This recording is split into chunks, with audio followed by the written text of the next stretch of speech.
Hello दोस्तों, आज की इस वीडियो में जो हमारा क्वेश्चन है, उत्तराखंड में नाथ संत परंपरा का परिचय दीजिए।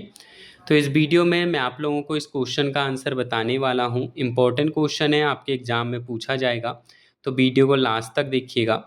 तो सबसे पहले आज इसमें क्वेश्चन के आंसर में हम लिखेंगे यहाँ पे कि उत्तराखंड की धार्मिक और आध्यात्मिक परंपराओं में नाथ संप्रदाय का महत्वपूर्ण स्थान रहा है।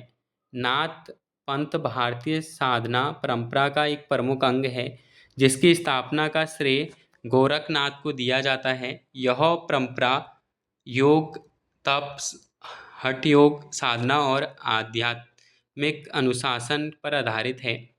उत्तराखंड, जिसे देवभूमि कहा जाता है, प्राचीन काल से ही साधु संतों की तपस्थली रहा है। यहाँ की पर्वतीय गुफाएं, एकांत स्थल और प्राकृतिक वातावरण नाथ योगियों के लिए साधना के अनुकूल रहे हैं। इस कारण नाथ संतों ने इस क्षेत्र को अपनी साधना का केंद्र बनाया। नाथ परंपरा का मूल आधार हठ योग और गुरु शिष्य परंपरा है। इसमें शरीर और मन को साधकर आत्म साक्षात्कार की प्राप्ति पर बल दिया जाता है। उत्तराखंड में नाथ योगियों ने अनेक मठों और आश्रमों में की स्थापना की, जहां योग और साधना का प्रचार प्रसार किया गया। इन संतों ने समाज में व्याप्त अंधविश्वासों और कुरीतियों के विरुद्ध भी आवाज़ उठाई। फिर लिखेंगे इस परंपरा के प्रमुख संतों में मत्स्य से इंद्रनाथ और गोरखनाथ का विशेष स्थान है। इनके उपदेशों और साधना पद्धतियों का प्रभाव उत्तराखंड के लोक जीवन और संस्कृति पर भी पड़ा।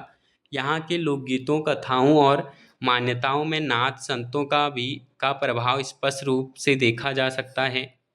नाथ संतों की शिक्षाएं सरल, व्यवहारिक और लोकहितकारी थी।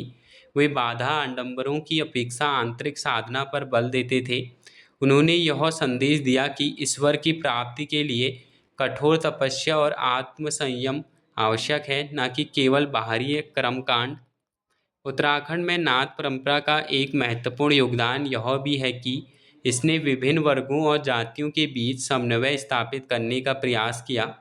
नाथ संतों ने सामाजिक समानता और मानवता का संदेश दिया, जिससे समाज में एकता और सद्भाव की भावना को बदला बल मिला।